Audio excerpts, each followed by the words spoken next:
Hello friends, I'm back. Good morning, my beautiful friends. I'm obviously not a singer. Look at my hair, guys. Isn't it so cute? It's so cute. I've been doing little hair tutorials on TikTok. I've been going to try to do it every morning, but I don't always do my hair, so no promises. Remember, not making any promises on no videos because then it doesn't happen. So we're gonna be talking about Casey Anthony. You probably read that in the title, but we're going to be talking about Casey Anthony today. So get your makeup, get your curling iron going, and let's get ready together while we talk about Casey Anthony. The spider! It's dead. It's a dead spider. Okay, so Casey Anthony was born March 16th, 1986 in Warren, Ohio, and pretty soon after she was born is when her family moved to Florida.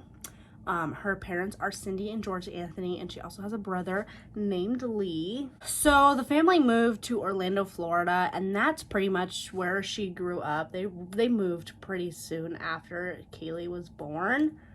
Casey was described to just be very intelligent and energetic and just like all around a good kid growing up. So when Casey became a teenager, she quickly just took like a turn for the worse and became a compulsive liar. And it's not that she lied about big things. She lied about small things, and it was just really confusing as to why she would lie about those things. Like, it was really not something anyone would lie about. Also, when Casey was a teen, she really started to push away from her family like most teens do, but she took it to an extent that was like she never talked to her family. She avoided them as much as possible. I mean, I guess most teenagers do that, but she really pushed away from her family and never told them anything that was going on. She never answered questions. She would just like avoid whatever topic they were talking about, say something else, or just like walk away from the conversation. She also very quickly became the type of person that always needed a boyfriend, and she always managed to have a boyfriend. So Casey's parents, as like any parents would, they really tried to be a part of their daughter's lives, but she just wouldn't have anything to do with them. And so it came to the point where it was be time for Casey to graduate, and her parents were so excited and so happy for her, and they started planning her graduation party, and they wanted to like get a date so they could send out invites and tell all like their friends and family so they can come and celebrate Casey graduating. And so they asked Casey like, hey, when is graduation? And Casey just never gives them a straightforward answer. She's just like, I don't know. I don't know when it is. So finally her parents were like, okay, well, let's just call the school and let's ask the school when graduation is. And this is when the principal informs her parents that Casey wouldn't be graduating because she was failing every single class significantly. So Casey ended up having to drop out of high school, and she never finished. After dropping out, she went to Universal Studios and she got a job at the Rock Hard Cafe to be a waitress or a hostess. I never got a clear answer on that.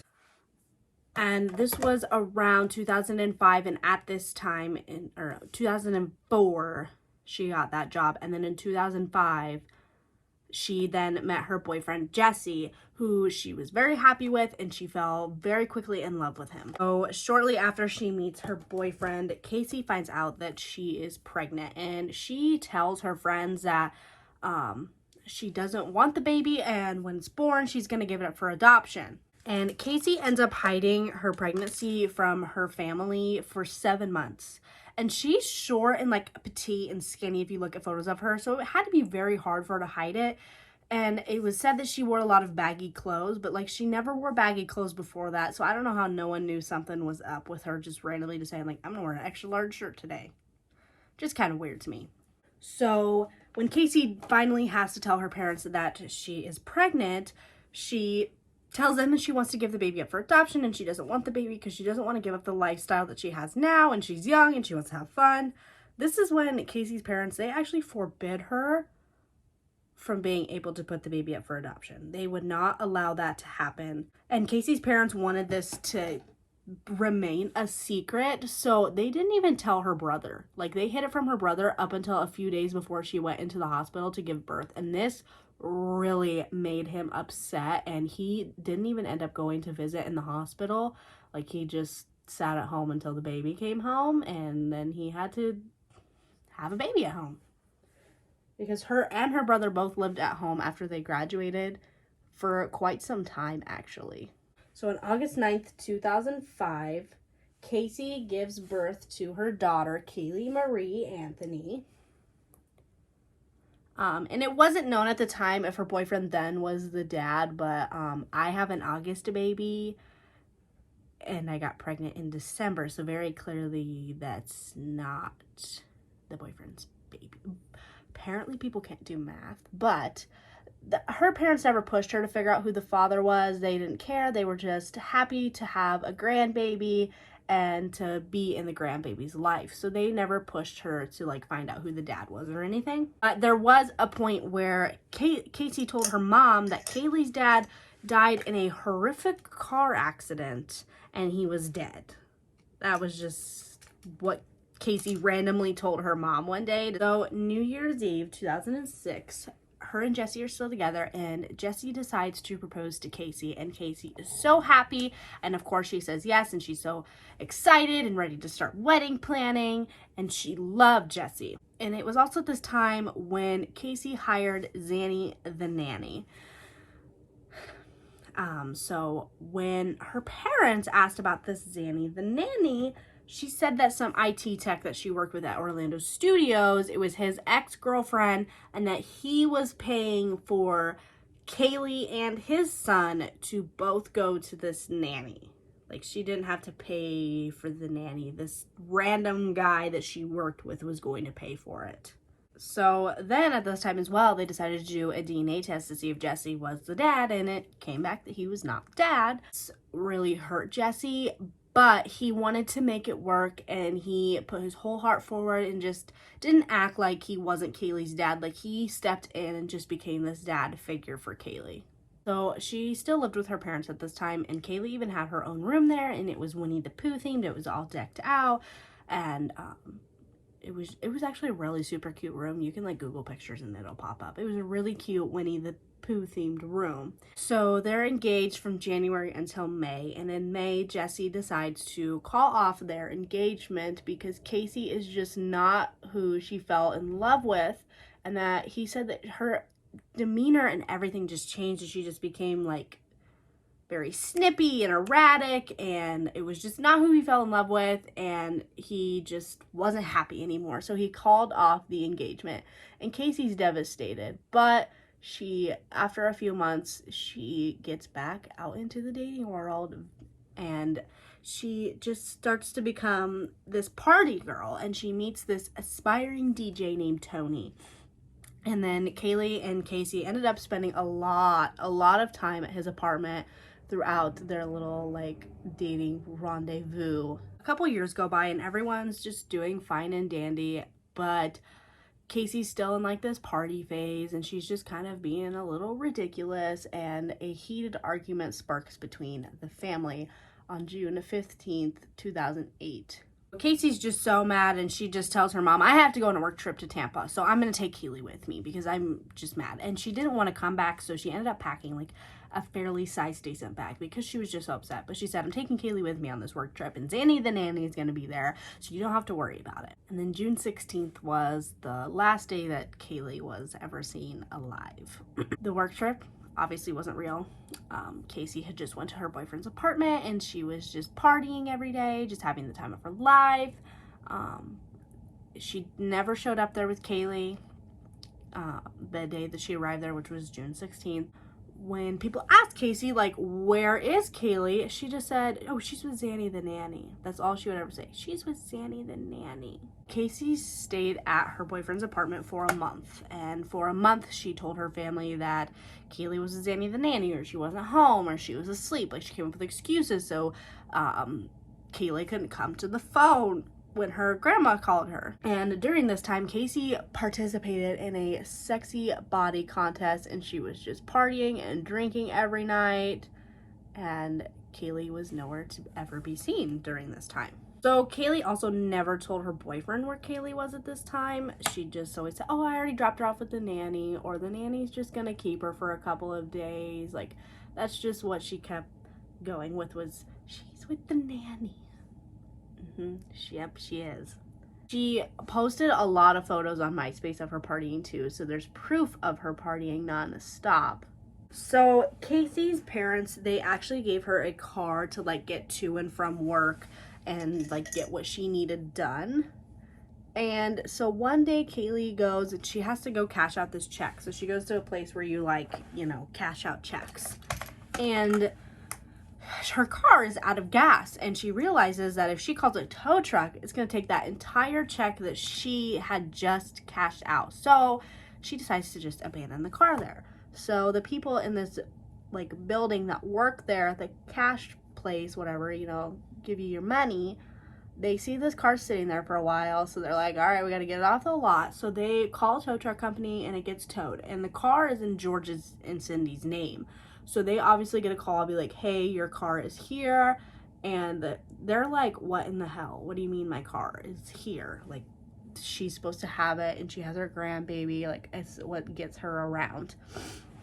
So George, her father, ends up going down to the tow place, and he pays to get it out. And they, him and the guy that worked at the yard, got to the car, and before they even open it, they could just smell this horrendous smell coming from the car. And they open it, and the tow truck guy is like, dude, that smells like a dead body in there. And George was actually a cop, so he's like, yeah, it does kind of smell like a dead body. So he's like mad, has to drive home this stinky, smelly car. So he brings it home, and he tells Cindy, like, she just abandoned this car. It smells absolutely horrendous. So he's like, can you come out here and you smell it?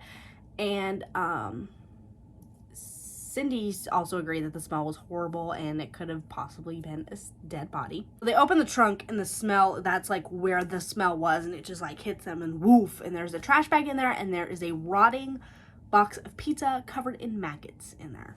So they just take this out and they throw it. And then Cindy decides to take a whole can of Febreze. She sprays the car, and it still smells horrendous. So then they just open up all the doors and they try to let it air out as much as possible, because the smell was that bad. It was that bad. It was that disgustingly smelling.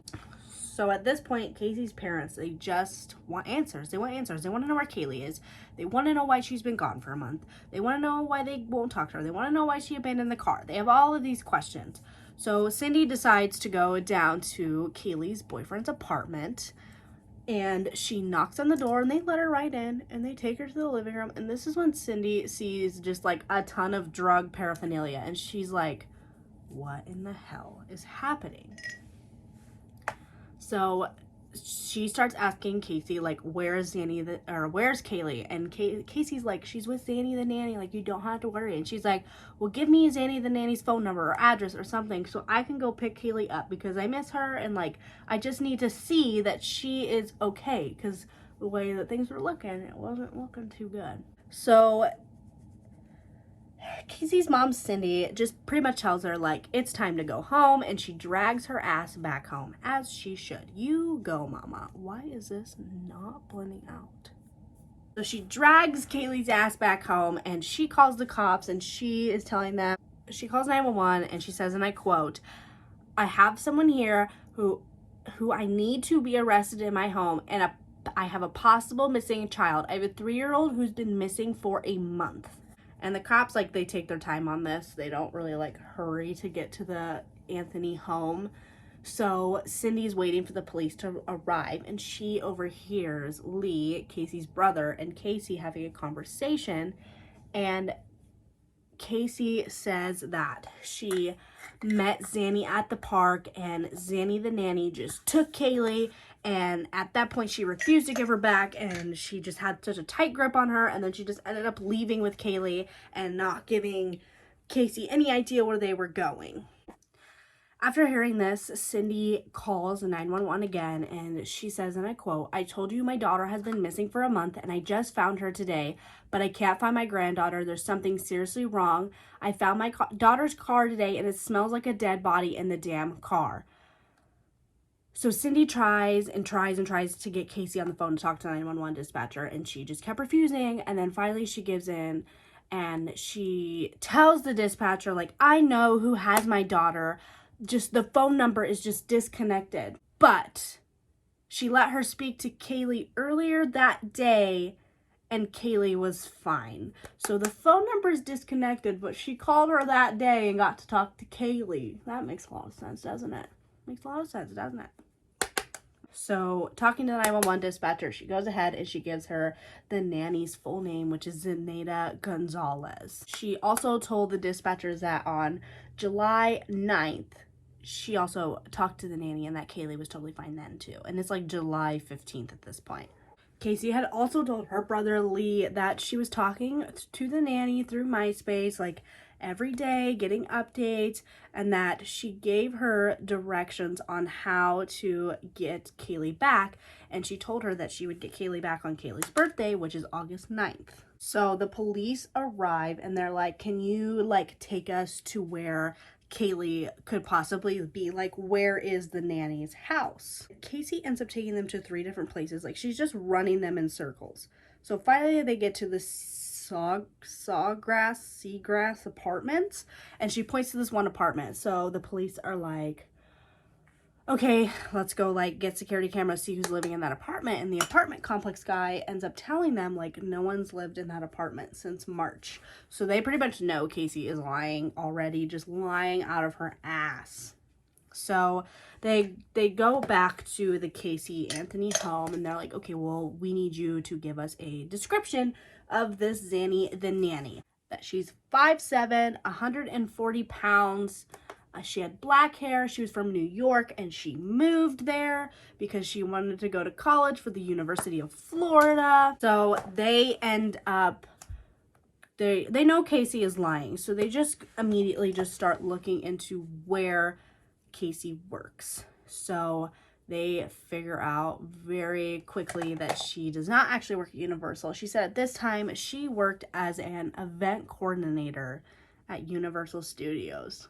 So they know that Casey doesn't actually work at Universal Studios, and they don't tell her this, which I think is so freaking smart. They don't tell her this, and they go and they said, hey, can you go with us down to your work and you introduce us to your boss, and then we're just going to ask your boss a couple of questions. So they get to Universal Studios, and at first they go to, like, the employee entrance, and the security guard there is like, you're not in the system, like, you don't work here. She's like, yes, I do, I work here, I work with so-and-so, and the guy's like, I've never even heard of that name. He sits there and argues with the security guard for quite some time, and then the police are just like, hey, can you just, like, let us through? And she just show us, like, we're the police, like, it's fine. So they end up letting her in, and she just runs them in circles again. They're, like, going from building to building, just running around the hallways. And then finally they're in this hallway, and she just stops dead in her tracks, and she says, yeah, I don't actually work here. Like, she is just wasting their time at this point and just lying to them, like, making herself look as shitty as possible. Like, she's just doing this to herself. And then on July 16th, they charge her with child neglect, obstruction of justice, and making false statements. And she gets to go sit in a jail cell. So at this point, they get a search warrant on the car, and they bring the car in, and they're talking to Cindy, and she's like, oh no, I never said it smelled like a dead body. Like, I take that statement back. It was just the moldy, rotten pizza in the back. So they bring the car in for a search, and they bring in a trained dog that can smell like decomposition, and like a investigator, like one of the people that, like, does the searches and stuff. She's sitting in her office with the door closed, and she says, who brought the decomp car in? Like, it's that bad. Like, decomposition has its own smell, I guess. I've never smelled it, but it has its own smell, and she could smell it through her office with the door shut. So they let the dog in, and the dog is, like, doing its little search, and the dog hits on the trunk. It starts doing its little thing, freaking out that the trunk is what smells like decomp the most. So also in the trunk, there was, like, a small staining that just so happened to be child size. Yeah. And so they took the carpet out to test it, and it came back positive for decomposition and chloroform to be, like, in the carpet. And there was also hair found in the trunk, and a DNA testing showed that it could either be Cindy, Casey's, or Kaylee's. But the hair was not as long as Casey's, and it was untreated, unlike Cindy, who colors her hair. So obviously it had to be Kaylee's hair. So then the investigators get a search warrant for the family computer. So the first thing that investigators find when doing the computer search is that someone looked up how to make chlorophyll. And Cindy is like asked about this, and she says, oh, well, my dogs were eating bamboo in the backyard, and I just wanted to make sure that chlorophyll wouldn't kill them. Like, she's just trying to save Casey's ass, and I'm not sure why. Like, as we go more and more into this, she tries to just keep saving Casey's ass. And, like, I get it, it's your kid, but, like, it's pretty obvious she did something to your granddaughter. So why do you care about your kid now? Like, an innocent child, she did something to. She's a grown adult. She should know better. Why are you saving her ass? So later on, a couple years after, I believe it was 2017, another investigator, because this case is not closed, they are looking into more of the search history, and they didn't do a full deep dive on everything in the search history, and they just recently found that foolproof suffocation had also been searched, and at this time the chloroform and the foolproof suffocation was proved to be that Casey was the only one home during the times that those were searched. So Casey's mom's little story about, oh, I'm looking up for the dogs, was proved to be a lie. Like, this family is just like, Casey and her mom are just not understanding that they're gonna figure everything out. Like, they're not understanding that. Casey's mom ends up going to the jail and, like, trying to get more answers about Zanny the nanny, because obviously, like, she still cares and she wants to know where her granddaughter is, because Kaylee has not been found. And Casey is just getting, like, majorly irritated. She's just avoiding the questions at all costs. Like, stop asking me these questions, Mom. Casey even freaks out at one point, and she's like, all they care about is Kaylee. Nobody cares about me anymore. Like, there's, like, recording of her saying that. So she's obviously, like, jealous of her child. So the cops actually told Cindy before that she had gone in that there was no way that Casey could, like, even pick Zanny the nanny out of a lineup. Like, she had no idea what she looked like, because they had showed her pictures of every Zenaida Gonzalez out there, and she's like, nope, it's none of these people. It's none of them. It's none of them. So Cindy ends up saying this to Casey, and she's like, well, I don't even think you could pick her up out of a lineup. Like, I need to know to pick her up out of a lineup just in case. And this pisses Casey off, and Casey's like, you need to go, and, like, kicks her out of the jail. She's like, I'm not talking to you anymore. We're done here. So after a month, Casey is still just sitting in jail, and her parents go and tell her, like, Casey hasn't been found yet, so everyone's presuming that she's dead, and she had been presumed dead by the police at that point too. And Casey just rolls her eyes and she says, and I quote, surprise, surprise. Like, she's just got attitude about this the whole time. Like, so then her parents ask her, like, where do you think Kaylee is? Like, do you think she's alive? And all she says is, Kaylee is not far. That's all she says.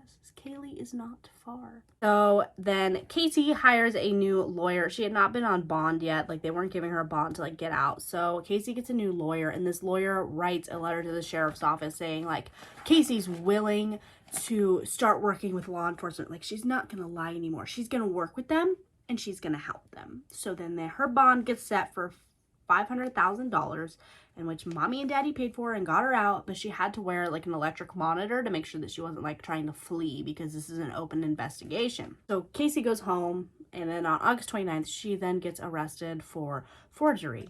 She had taken someone's checkbook, and she had written checks for close to $650 up to 4 times she had done this.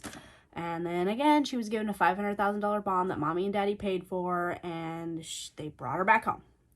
So Casey also had a bodyguard at this time, and in an interview that was just, like, released not long ago of, I think her name's Marcia Nelson, she is, like, going deep diving into this investigation, and she interviews the bodyguard, and the bodyguard said George asked her what happened to Kaylee and that he wanted the truth, and when she was just sitting at home out on bail, like, he's just like, I need answers. And this started a huge fight between the family, and Casey told him to stop acting like a cop.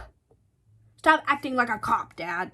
Even though he is a cop, and he just wants answers as to where his granddaughter is. But stop acting like a cop, she says. And then Cindy ended up kicking him out. She's like, you're putting too much stress on her. You need to go. And kicks George out of his own house. Makes sense? No, it doesn't. So in August of that year, like going towards like the middle of the month, a meter reader was out working, and he had called 911. He's like, I see something suspicious in this like ravine. Is that what it's called? Like ravine. He's like, I see something suspicious. I'm not sure what it is, but I think it needs to be checked out. So then the second time, like the police never come out and looked at it. So the second time he gets a little bit closer, and he notices like strange items, and then he sees a human skull, and he calls 911, and he's like, I'm not saying it's Caylee Anthony, but there is definitely a skull that I'm looking at, and there's strange items, like it needs to come and be investigated. No one took him seriously. They just thought like this was just like some prank caller just being like, hey. So then finally in December, it took them until December, like he called twice in August, and then in December they finally go out on December 11th, 2008, and the area is being searched. And when the investigators arrived, they found the human skull. The human skull had duct tape over it. It had hair stuck to it. There was a bag with bones. Bones were scattered in the dirt, and a laundry bag that had a Winnie the Pooh blanket in it. Remember when I said that her room had Winnie the Pooh themed? Yeah. And then on December 19th, they announced with DNA testing that the body was in fact that of Caylee Anthony's. Police get a warrant for the Anthony home after this, and they find matching duct tape to the duct tape that was around the skull's mouth, and then the laundry bag that the Winnie the Pooh blanket was in had a matching one to the house, and this laundry bag just so happened to only be sold and made in Paris. Tell me someone else in that town is going to have that same exact laundry bag that's only made and can be purchased in Paris. This is just the dumbest story. Just wait, it just gets worse. Oh, after they find all of this, like the things in the home, and they find that the Winnie the Pooh blanket's missing from the bed, the duct tape, and the laundry bag, they then arrest Caylee for first-degree murder. So January 2009, we're forwarding up a little bit.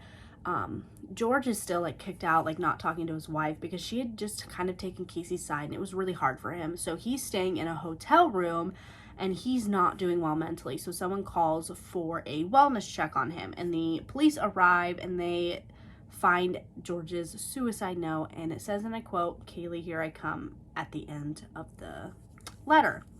So they ended up getting George the help that he needed, and he's totally fine now. And he said in interviews that it was a really dark, hard time for him.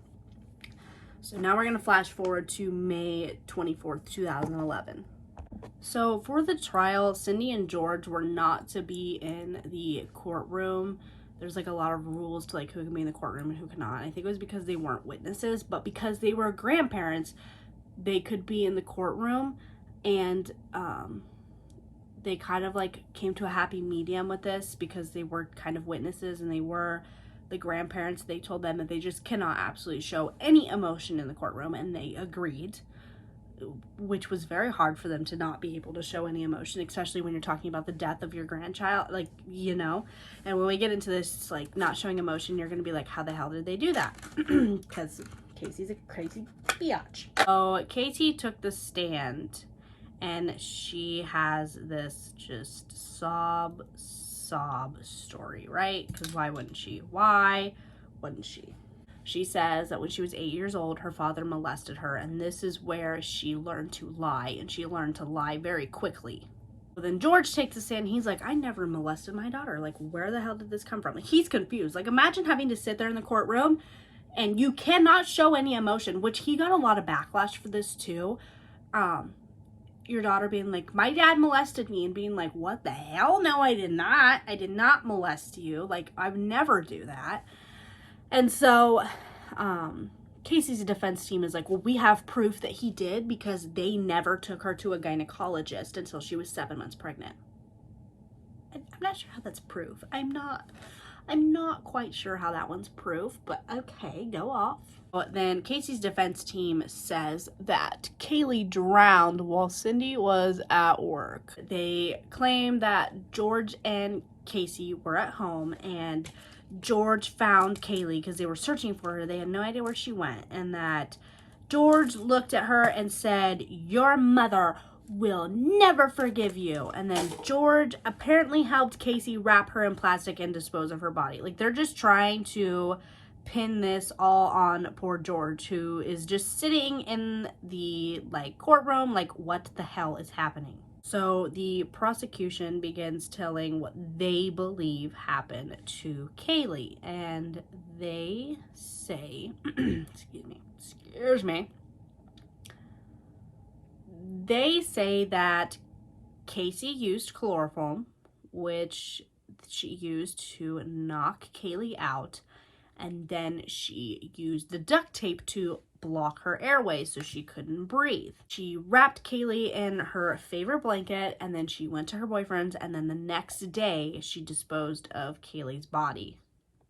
And there's a lot of theories to what happened to Kaylee, and Cindy's was okay. Cindy has like several different theories to this story. Like, I see where Casey gets it from. But Cindy said that Kaylee accidentally drowned, and while Kaylee was watching her, and Casey just freaked out and she didn't know what to do, so she just disposed of her body and didn't want to tell anyone. Okay. Yep. Okay. Seems like a great reason. Oh, then George's theory, which is what a lot of people agree with, is that she had been giving her Xanax to sleep while she went out and partied, and one night she just gave her too much Xanax and she didn't wake up, and she freaked out and she disposed of her body, which is what a lot of people believe, because Xanax, people call Zanny the nanny. That's the theory that a lot of us believe, you know? Well, the trial was really freaking messy. The jury members were not following any rules that they were supposed to. You're not supposed to talk outside of court. And one of the jury members was even selling information of what was going on in the courtroom to a blogger. And it was just messy. It was the worst jury you could ever have on this case. And on July 5th, after 10 hours of the jury deliberating, they didn't even get a new jury, which stupid.